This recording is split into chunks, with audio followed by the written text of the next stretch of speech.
नमस्कार दोस्तों, एक नई लर्निंग के साथ हाजिर हूं और आज के इस बिजनेस फाइनेंस लर्निंग में जिस कंपनी विशेष को लेकर के चर्चा करने की कोशिश करेंगे, उस कंपनी का नाम पहले कुछ और था, बाद में नाम चेंज करके कुछ किया गया है और जो यूनिक वैल्यू था नाम का वो अभी भी वही है, बट थोड़ा बहुत इसमें चेंज किया गया है। इसका नाम है एडवेट।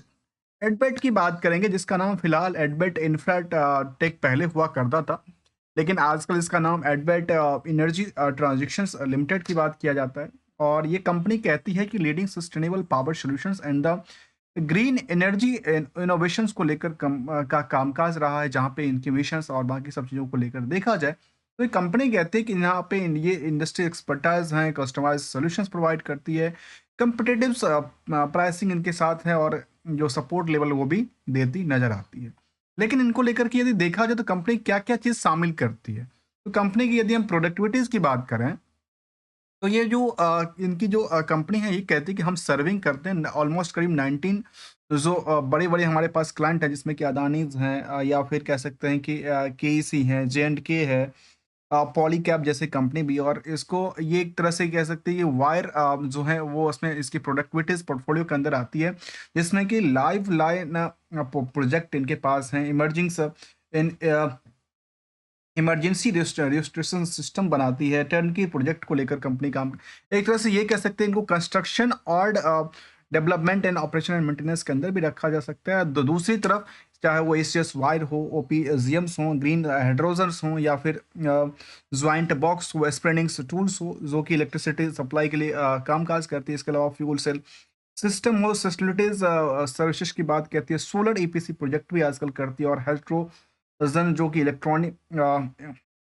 इलेक्ट्रोलाइजर है उस पे भी कंपनी का कारोबार रहा है। तो इनके पोर्टफोलियो के अंदर ये जिक्र करती देखिएगा। और कंपनी का यदि एक्सपर्ट एक्सपीरियंस की बात किया तो 15 साल का एक्सपीरियंस है, 90 प्लस कस्टमर को डील कर दी है, जिसमें कि अदानी और टाटा पावर जैसी कंपनी को भी शामिल करता है, जिसको पॉलीकैब वो कंपनी हो। इसके अलावा 45 कंट्रीज में डील करती है। और ये इंडियाज की बात करें तो ये इंडिया के अलावा प्रोजेक्ट कंपटीशन की बात की तो 400 से ज़्यादा प्रोजेक्ट की बात इन्होंने जिक्र करती देखी गई है। जहाँ पे फ्यूचर एक्सपेंसर की बात भी कहते हैं, सिस्टम प्रोवाइडरशिप की बात कहते हैं, इंडस्ट्री जहाँ पे सर्व करती है उसमें कहती है कि इनके पास चाहे विंड एनर्जी हो या फिर इलेक्ट्रिसिटी पावर हो, पावर इंडस्ट्रीज हो, ट्रांसमिशन इंडस्ट्रीज हो, टेलीकम्युनिकेशन इंडस्ट्री हो, और साथ में ग्रीन एनर्जी इंडस्ट्रीज की भी जिक्र भी करती देखी गई। इतनी बारी हम जानने की, इतनी लंबी लंबी बातें को हम क्यों सामने समझने की कोशिश करते हैं। यदि इन कंपनी को लेकर देखा जाए रिसेंटली तो इन्होंने ग्रीन हाइड्रोजन्स जो कि पुश था उसको लेकर केस स्टडी देखने को मिलता है, building sustainability future case study के बारे में जानने को मिलता है। लेकिन हम जानने की ये कोशिश कर रहे थे इस कंपनी की, अब इसमें जाइए, चार्ट में जाइए, देखिए जहां मार्केट में ऑलमोस्ट सभी कंपनियों में बिकवाली का प्रेशर देखने को मिला होगा, वहीं पे इन प्राइसों को आप अब आपस में अवलोकन करेंगे तो समझ में ये आती है। जो यदि आप हायर से लोअर की तरफ देखें तो 39% गिर के, कहाँ से, ऊपरी सतह से, और लोअर बॉटम से करीब करीब 28% उछाल भी क्रिएट करती पाई गई है पिछले पीरियड के मुकाबले। क्या कहता है इसका आंकड़ा? चलिए पार्ट बाय पार्ट समझने की कोशिश करते हैं। जहां कंपनी के बिजनेस मॉडल के बेसिस पे जहां 2260 रुपए तक प्राइस थी, मार्केट 1000 रुपए तक नीचे गई थी, आजकल 1300 के आसपास देखने को मिलता है। बुक वैल्यू के मुताबिक यदि मार्केट की रेंज को देखो तो 834% उछाल है। इंट्रेंसिक वैल्यू काफी ज्यादा वेटेज की बात कहते हैं, जो कि 1000 रुपए से ज्यादा की बात है। इंडस्ट्रियल के पी के मुताबिक स्टॉक का पी तो वैसे काफी ज्यादा क्राउडेड हो चुका है, लेकिन यदि प्रमोटर कंट्रोल देखा जाए तो वो भी करीब 70% के आसपास रखती है। तो वहाँ पे डिविडेंड पेइंग कंपनी रही है। आरओई आरओसी की आंकड़ा देखा है तो काफ़ी गजब का है, 33% से लेकर 39-40% तक रिटर्न देती है। नेट इनकम मार्जिन भी करीब करीब 11% से ज़्यादा की क्रिएट करती देखी गई, जिसमें कि revenue plus others of income को मिलाकर प्रॉफिट को परसेंटेज कन्वर्ट किया जाए तो निकल के आता। कंपनी की बात करें तो इसका नाम पहले एडवेट इंफ्राटेक लिमिटेड हुआ करता था, लेकिन बाद में इंगेज इन इसको जो कंपनी था engage in the production of the power transmissions, power substations and the telecommunication infrastructures, जहाँ पे fields also operate in the चाहे वो वेरियस व्हीकल्स वर्टिकल्स हो, द टर्नकी टेलीकम्युनिकेशन हो, प्रोजेक्ट हो, इंस्टॉलेशन हो, पावर हो।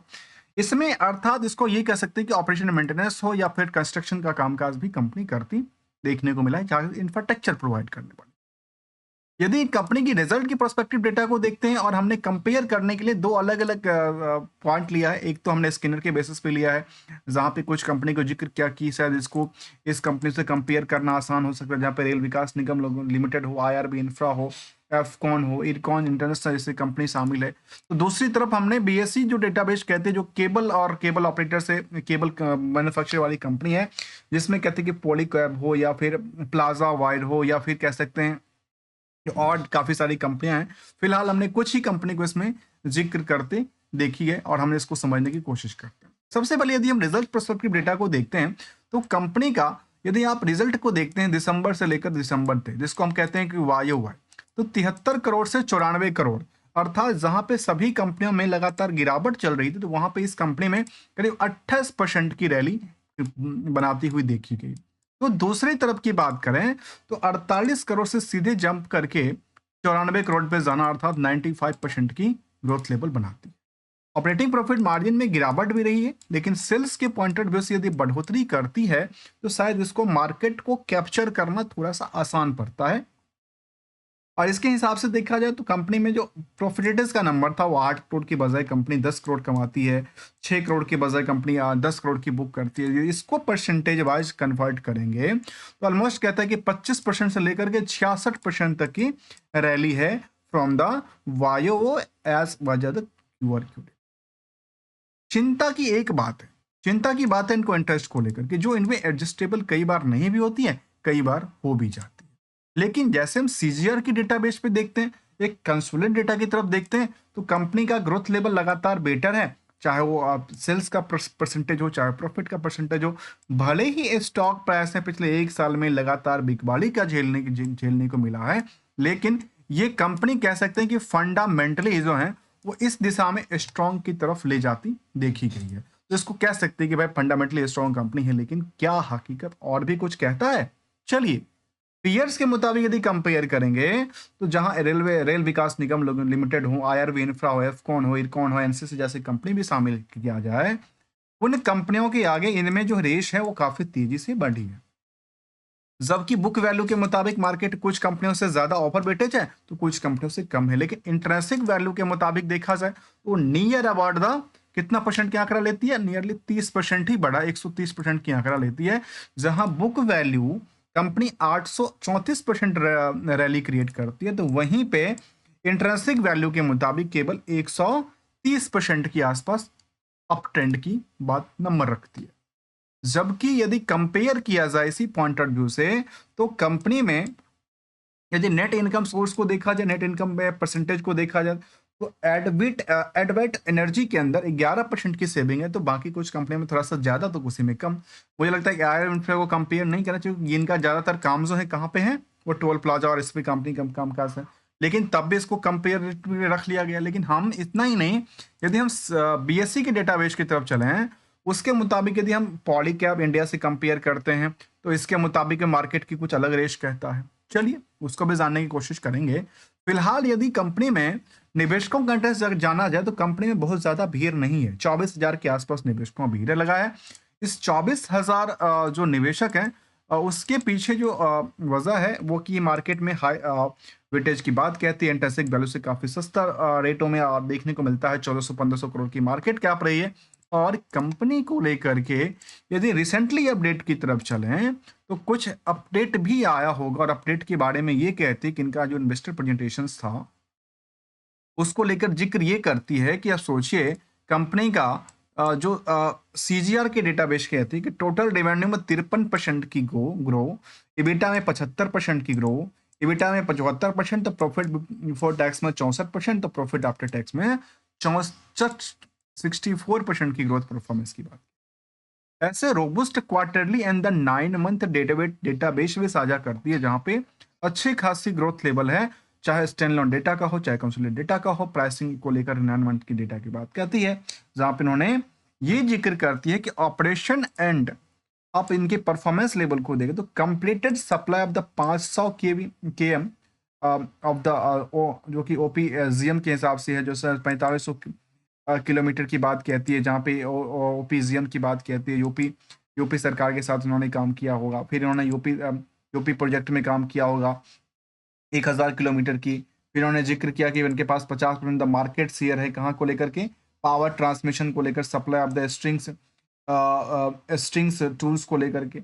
इसके अलावा इनके पास मेक इन इंडिया में जो ईआरसी मैन्युफैक्चरिंग करती है, उसको लेकर ज़िक्र करती है। इन्होंने टोटल रेवेन्यू की बात की थी कि इनके पास जो रेवेन्यू है लगातार दिन बाय दिन बढ़ती जाती है, चाहे वो 38% से एबिटाज़ हो, चाहे एबिटाज़ मार्जिन की बात करें 16% हो, चाहे वो डेट इक्विटी रेशियो की बात किया जाए तो बाकी कुछ पार्ट को लेकर के भी जानने की थोड़ी बहुत करके ज़रूरत पड़ जाती है। आइए थोड़ा और आगे बढ़ते हैं, एक कदम और समझने की कोशिश करते हैं। इनका जो एनुअली जो स्ट्रॉन्ग एनुअलाइज फाइनेंशियल रिजल्ट था उसको लेकर उन्होंने कहा है कि सीजीआर के बेसिस पे 53% रिवेन्यू ग्रोथ था, तो वहीं पे वेटास की मार्जिन की बात कहती है तो वहीं पे कुछ यदि आप प्रॉफिट आफ्टर टैक्स की बात करें, profit margin, return on equities, return ratio की बात करें तो ये भी अच्छा खासा 39% 40% तक ग्रोथ कवरेज टेबल देखा गया है।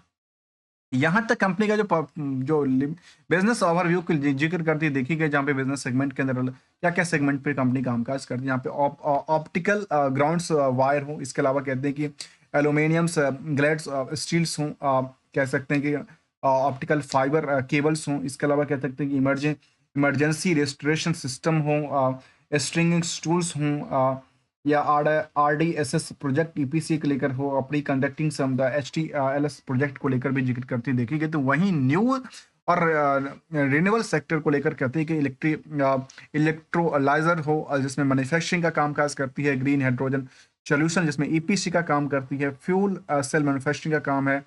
इसके अलावा जो सोलर EPC उसमें भी कंपनी कामकाज करती है। बैटरी एनर्जी स्टोरेज सिस्टम को लेकर भी कंपनी का कार्बन मेकर्स एंड द रिक्स सर्विसेज भी देती है। इस तरह से कंपनी का पावर ट्रांसमिशन को लेकर कहती है कि इनके पास जो काम है, जहाँ पे ये ऑप्टिकल ग्राउंड्स वायर से लेकर के चाहे वो रजिस्ट्रेशन सिस्टम हो या सब चीज को लेकर जिक्र करती गई। वहाँ पर अप्लायंसेस की बात भी कहती है अलग अलग चीज़ों को लेकर। लेकिन ओवरव्यू के तौर पे यदि देखा जाए तो ये जिक्र करती है कि इनका जो ये परसेंटेज है वो 2021 का ये प्रेजेंस था, बाद में प्रेजेंस लगातार 2025 तक की बात कहती है कि इनका प्रेजेंस जो है RDDS प्रोजेक्ट को लेकर 8 करोड़ के आसपास पहुंची है। तो इसमें ये आंकड़ा था। न्यू एनर्जी के अंदर कहती है कि इनके पास न्यू और रिन्यूएबल एनर्जी में जो काम-काज है उसमें भी चाहे वो जो टूल्स हैं उसके साथ जिसमें सोलर एनर्जी हो, ग्रीन एनर्जी, ग्रीन हाइड्रोजन्स हों, उस पे EPC सॉल्यूशन का काम-काज करती है। तो इस पे अच्छी खासी इनके पास ग्रोथ लेवल की तरफ इशारा देते हैं। तो वहीं पे ये भी ज़िक्र करती है, इनके पास देखा जाए तो इंडिया में इनके जो रिलायंस एनर्जी हाइड्रोजन हो या फिर इसके साथ इन्होंने कहा कि allocate total capacity of the 300 megawatts को लेकर के, जहाँ पे रिन्यूएबल एनर्जी को लेकर कामकाज कर रही है। उसमें कहती है कि इनके पास जनता टेक्नोलॉजी इसमें रिलायंस ग्रीन हाइड्रोजन हो, green chemicals, Acme's clean tech solutions, जेकमी जिको जिक्सी, ये कुछ जिक्र करती है। जहाँ पे मैन्युफैक्चरिंग की बात कहती है, जहाँ पे ग्रीन एम्बिशंस को लेकर के जिक्र करती देखी गई। तो यहाँ पे इस सब चीज़ों को लेकर के चर्चा रही है। तो चलिए इसका मतलब ये कि कंपनी का जो स्ट्रॉन्गेस्ट पोजीशन है वो लगातार बढ़ती जाती है, जबकि मार्केट में अच्छी खासी जो रेशियोज है मार्केट में गिरावट को लेकर। लेकिन रिस्क और रिवार्ड की पॉइंट ऑफ व्यू से देखा जाए तो कंपनी में रिस्क नहीं के मुताबिक रिवार्ड को लेकर के काफी ज्यादा चर्चा का विषय बना हुआ है। और कंपेरिजन भी यदि किया जाए इसको अभी इनके इंडेक्सिंग के पॉइंट ऑफ व्यू से, सेंसेक्स जहाँ पे लगातार गिरती नजर आती थी, वहां पे पिछले एक साल में इनका भी गिरावट दर्ज किया है। लेकिन फिलहाल के लिए मार्केट में एक नई उड़ान के लिए तैयार होती देखा गया, जबकि 1300-1800% तक की इनकी ग्रोथ लेवल रही है पिछले कुछ पीरियड में, जहाँ 3 साल के डेटाबेस की बात किया जाए तो इस तरह से हमने कंपैरिजन किया। और कंपेरिजन के स्टॉक परफॉर्मेंस के लिहाज से देखा जाए तो इनके सेगमेंट के जो कुछ कंपनियां जहाँ पे एक साल के दौरान के देखा है तो बाकी कंपनियों में बिकवाली रहा था। पॉली कैप में 17% खरीदारी थी, तो इन दोनों कंपनियों में लगातार बिकवाली का प्रेशर देखने को मिला था। वहीं पिछले एक महीने की जो ग्राफ ट्रेंड था उसमें भी बिकवाली का प्रेशर रहा, जहां 12% के आसपास, भले ही मार्केट कई बार उछल कूद किया क्रिएट कर ले। वैसे यदि पूरे के पूरे इनकी जो चेन स्किनर डेटाबेस कहते हैं उसके मुताबिक मार्केट में कुछ बिकवाली का प्रेशर था।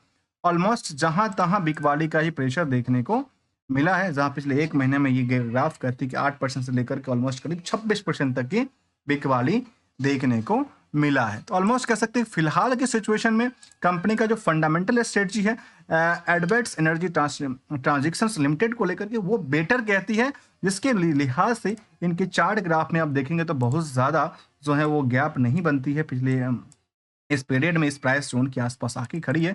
और आखिर सवाल आती है कि टारगेट और एसएल को लेकर के देखिए यहाँ पे ब्रेकआउट की सिचुएशन क्रिएट करती है। यदि मार्केट ब्रेकआउट करती है तो निवेशकों का इंटरेस्ट क्या होता है, थोड़ा सा और बुल होता है और फिर पैसे बनने के टाइम पे मार्केट से प्रॉफिट्स बनाने भी चाहिए, प्रॉफिट को बुक करना चाहिए। और जब लगातार लॉस होती हो तो हमेशा अपने लॉस को सेटअप भी करते रहना चाहिए, जो कि सिंपल सी गोल्डन रूल कहता है। और गोल्डन रूल के मुताबिक कामकाज करते रहे तो शायद मार्केट में सस्टेन करना आसान है, अदरवाइज मार्केट से एंट्री और एग्जिट तो आसानी से मिल जाता है। यदि वैल्यू एडिशन मिलता हो तो वीडियो को लाइक, चैनल को सब्सक्राइब करना मत भूलिएगा।